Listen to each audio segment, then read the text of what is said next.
Hai, perkenalkan nama saya Cindivia Tungkir dengan NIM 32231210061 dari Universitas Negeri Medan, jurusan Pendidikan Sejarah.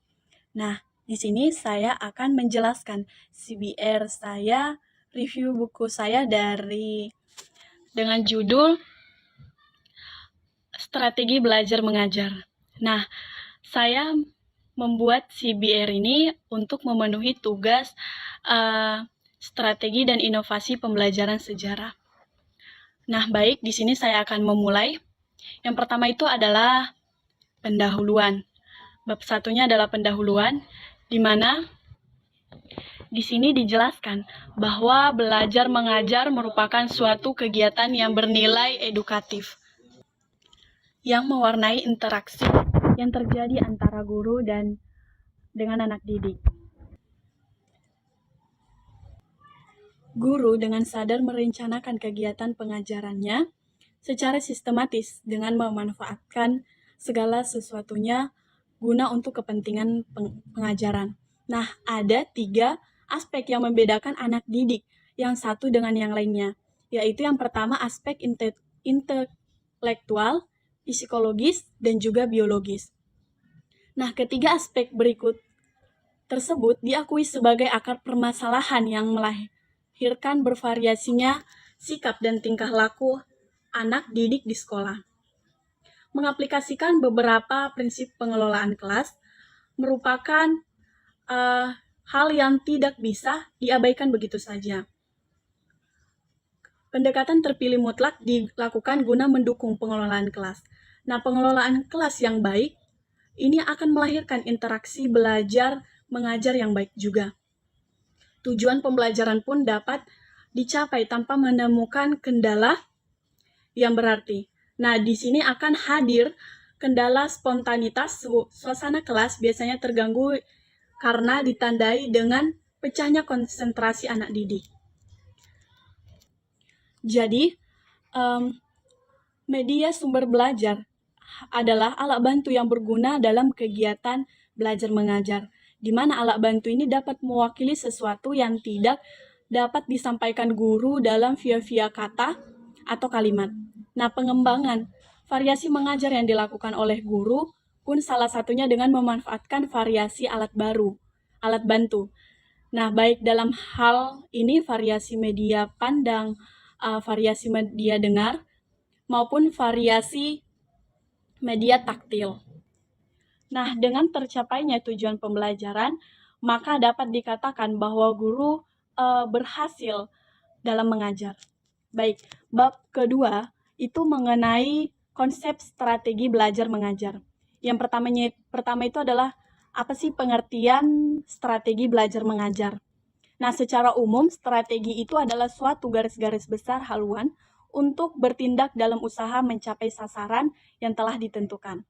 Ada 4 strategi dasar dalam belajar mengajar, yaitu yang pertama itu mengidentifikasikan serta menetapkan spesifikasi dan kualifikasi perubahan tingkah laku dan kepribadian anak didik sebagaimana yang diharapkan. Yang kedua itu adalah memilih sistem pendekatan belajar mengajar berdasarkan aspirasi dan pandangan hidup bermasyarakat. Yang ketiga itu adalah memilih dan menetapkan prosedur, ide, metode, dan teknik belajar mengajar yang dianggap paling tepat dan efektif sehingga dapat dijadikan pegangan oleh guru dalam menuaikan kegiatan mengajarnya. Yang keempat itu adalah menetapkan norma-norma dalam batas minimal keberhasilan atau kriteria serta standar keberhasilan sehingga dapat dijadikan pedoman oleh guru. Yang bagian B adalah klasifikasi strategi belajar mengajar.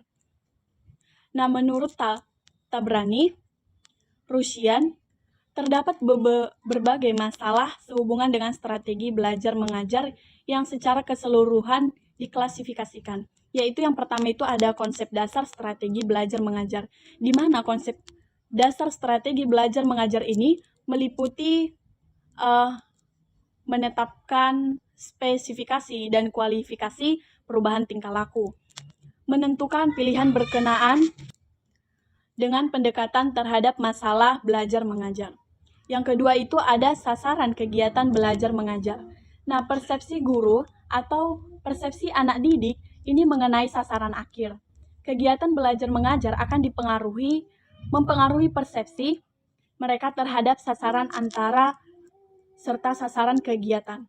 Nah, sasaran itu harus diterjemahkan ke dalam ciri-ciri perilaku kepribadian yang didambakan. Nah, yang selanjutnya itu adalah tentu ada pola-pola belajar siswa, di mana itu ada 8 tipe. Yang pertama itu belajar isyarat atau disebut dengan signal learning, di mana itu diartikan sebagai proses penguasaan pola-pola dasar, perilaku bersifat involuntari atau tidak sengaja, dan tidak disadari tujuannya. Nah, di sini contohnya itu adalah aba-aba, siap, yang merupakan suatu signal atau isyarat untuk mengambil sikap tertentu. Nah, melihat wajah ibu menimbulkan rasa senang, wajah ibu di sini merupakan isyarat yang menimbulkan perasaan senang itu. Yang kedua itu adalah belajar tipe, yang disebut belajar stimulus dan respon. Nah, di sini digolongkan dalam jenis classical condition, maka tipe belajar 2 ini termasuk ke dalam instrumental conditioning atau belajar dengan trial dan error dan mencoba-coba. Contohnya itu, anjing dapat diajar memberi salam dengan mengangkat kaki depannya bila kita katakan kasih tangan atau salam. Yang ketiga itu adalah rantai atau rangkaian. Yang keempat adalah asosiasi verbal. Yang kelima itu adalah belajar diskriminasi. Yang keenam itu adalah belajar konsep. Yang ketujuh adalah belajar aturan. Dan yang terakhir itu adalah pemecahan masalah. Nah, dalam memilih sistem belajar mengajar, di sini kita harus memperhatikan acquire, discovery, learning. Nah, di mana merupakan belajar, mencari, dan menemukan sendiri. Nah, dalam sistem belajar mengajar ini, guru menyajikan bahan pelajaran tidak dapat bentuk yang final, tetapi anak didik diberi peluang untuk mencari dan menemukannya sendiri. Pada bab ketiga, itu menjelaskan mengenai hakikat, ciri, dan komponen belajar mengajar. Nah, hakikat merupakan perubahan yang terjadi di dalam diri seseorang setelah berakhirnya melakukan aktivitas belajar. Misalnya, perubahan fisik, mabuk gila, dan sebagainya. Ini sama halnya dengan belajar. Mengajar pun pada hakikatnya adalah suatu proses, yaitu proses mengatur, mengorganisasi lingkungan yang ada di sekitar anak didik sehingga dapat menumbuhkan dan mendorong anak didik melakukan proses belajar. Nah, ciri-ciri belajar mengajar itu yaitu belajar mengajar itu pasti memiliki tujuan, yaitu membentuk anak didik dalam suatu perkembangan tertentu. Dan ada suatu prosedur atau jalannya interaksi yang direncanakan, didesain, dan untuk mencapai tujuan yang telah ditetapkan. Nah, komponen-komponen belajar mengajar itu pasti memiliki tujuan, di mana tujuannya itu adalah mempunyai jenjang dari yang luas dan umum sampai kepada yang sempit khusus. Nah, ini berarti bahwa dalam merumuskan tujuan harus benar-benar memperhatikan kesinambungan setiap jenjang tujuan dalam pendidikan dan pengajaran. Tujuan itu adalah komponen yang dapat mempengaruhi komponen pengajaran lainnya, yaitu seperti bahan pelajaran. Bahan pelajaran yang menyangkut bidang studi yang dipegang oleh guru sesuai dengan profesinya. Nah, selanjutnya itu ada berbagai pendekatan dalam belajar mengajar. Yang pertama itu adalah pendekatan individual. Di sini dijelaskan bahwa di dalam kelas pasti ada sekelompok anak didik, di mana mereka itu belajar dengan gaya yang berbeda-beda. Nah, perbedaan individual anak didik tersebut memberikan wawasan kepada guru bahwa strategi pengajaran harus memperhatikan perbedaan anak didik pada aspek individual. di mana dengan kata lain guru harus melakukan pendekatan individual dalam strategi belajar mengajarnya. Nah, selanjutnya itu adalah pendekatan kelompok. Nah, dengan pendekatan kelompok diharapkan dapat ditumbuh kembangkan rasa sosial yang tinggi pada diri setiap anak didik. Di mana ketika guru ingin menggunakan pendekatan kelompok, maka guru harus sudah mempertimbangkan bahwa hal itu tidak bertentangan dengan tujuan.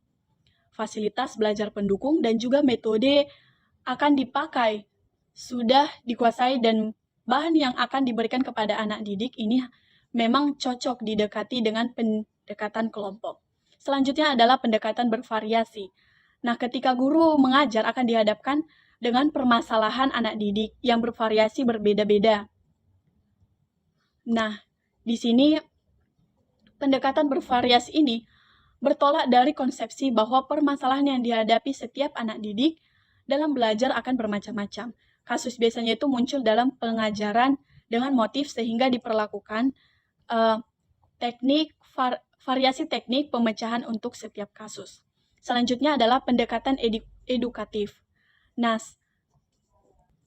saat di kelas, anak didik yang telah melakukan kesalahan, yaitu membuat keributan di kelas ketika guru sedang memberikan pelajaran, ini misalnya tidak tepat diberikan sanksi hukum dengan cara memukul badannya hingga luka atau cedera. Ini adalah tindakan sanksi hukum yang tidak bernilai pendidikan. Nah, pendekatan yang benar itu adalah dengan melakukan pendekatan edukatif, di mana setiap tindakan, sikap, dan perbuatan yang guru lakukan harus bernilai pendidikan dengan tujuan untuk mendidik anak didik agar menghargai norma yang ada. Selanjutnya adalah kependudukan, pemilihan, dan penentuan metode dalam pengajaran. Nah, dalam kedudukan metode dalam belajar mengajar, ada metode sebagai alat motivasi intrinsik, di mana dalam kegiatan belajar mengajar, motivasi intrinsik ini adalah motif-motif yang aktif dan berfungsi karena adanya perangsang dari luar. Dan ada juga metode sebagai strategi pengajaran. Nah, metode ini adalah guru harus memiliki strategi agar anak didik dapat belajar secara efektif dan efisien, di mana mengenai pada tujuan yang diharapkan. Nah, dalam pemilihan dan penentuan metode itu harus ada faktor-faktor yang mempengaruhi metode pembelajaran, yaitu nilai strategis metode, efektivitas penggunaan metode, dan juga pentingnya pemilihan dan penentuan metode. Nah, selanjutnya itu adalah keberhasilan belajar mengajar. Untuk menyatakan bahwa suatu proses belajar mengajar dapat berhasil, di sini setiap guru harus memiliki pandangan masing-masing, sejalan dengan filsafatnya pada kurikulum yang berlaku saat ini. Nah, yang menjadi petunjuk bahwa suatu proses belajar mengajar dianggap berhasil, yaitu harus deseret terhadap bahan pengajaran yang diajarkan menjadi 2 prestasi tinggi, baik secara individual dan juga kelompok. Dan perilaku yang digariskan dalam tujuan pengajaran ini harus telah dicapai oleh siswa baik secara individual dan juga kelompok. Selanjutnya itu apa sih faktor yang mempengaruhi keberhasilan? Yaitu karena tujuan, di mana tujuannya itu adalah untuk keberhasilan pengajaran. Nah, guru adalah tenaga pendidik yang memberikan sejumlah ilmu pengetahuan kepada anak didik di sekolah, di mana setiap guru ini harus mempunyai kepribadian masing-masing sesuai dengan latar belakang kehidupan sebelum mereka menjadi guru. Kepribadian guru diakui sebagai aspek yang tidak bisa dikesampingkan dari kerangka keberhasilan belajar mengajar untuk mengantarkan anak didik menjadi orang yang berilmu pengetahuan dan juga berkepribadian. Selanjutnya itu adalah penggunaan media sumber belajar dalam proses belajar mengajar, di mana kata media ini berasal dari bahasa Latin, yaitu bentuk jamak dari kata medium yang secara hafifah berarti perantara dan juga pengantar. Nah, media ini merupakan alat bantu apa saja yang dapat dijadikan sebagai penyalur pesan guna mencapai tujuan pengajaran. Sebagai alat bantu, media ini mempunyai fungsi melicinkan jalan menuju tercapainya tujuan pengajaran. Media pendidikan sebagai salah satu sumber belajar ikut membantu guru memperkaya wawasan anak didik. Nah, macam-macam media ini dapat dilihat dari jenisnya. Media ke dalam yaitu media auditif, media visual, dan juga media audiovisual. Sedangkan media audiovisual ini adalah media yang mempunyai unsur suara atau unsur gambar. Nah, selanjutnya itu dapat juga dilihat dari daya liputnya. Media dibagi dalam media dengan daya liput luas dan serentak, media dengan daya liput yang terbatas dan ruang dan tempat.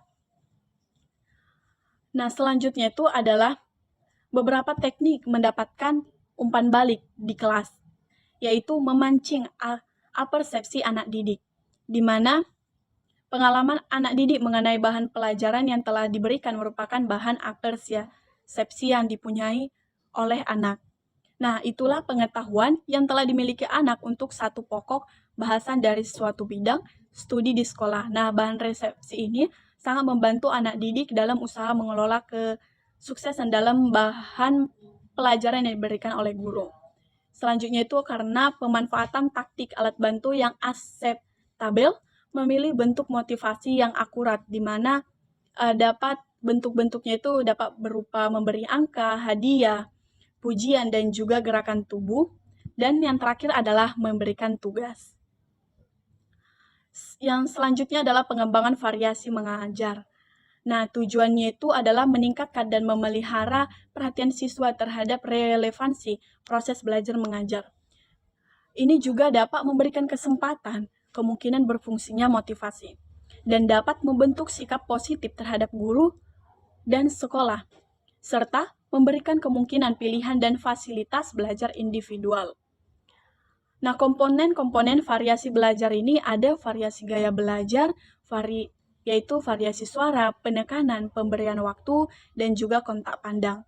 Dan sedangkan variasi media dan bahan ajaran itu yaitu media pandangan, media taktil, dan variasi interaksi yaitu variasi pola interaksi antara guru dengan anak didiknya memiliki rentangan yang bergerak dari dua kutub, yaitu anak didik bekerja dan anak didik mendengarkan dengan pasif. Yang terakhir adalah pengelolaan kelas, di mana pengelolaan kelas ini adalah salah satu tugas guru yang tidak akan pernah ditinggalkan.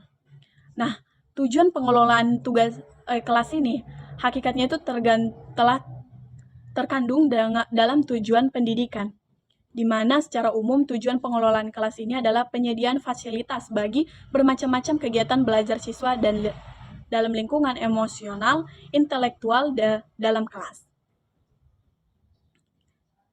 Nah, komponen-komponen keterampilan pengelolaan kelas ini yaitu keterampilan yang berhubungan dengan penciptaan dan pemeliharaan kondisi belajar yang optimal.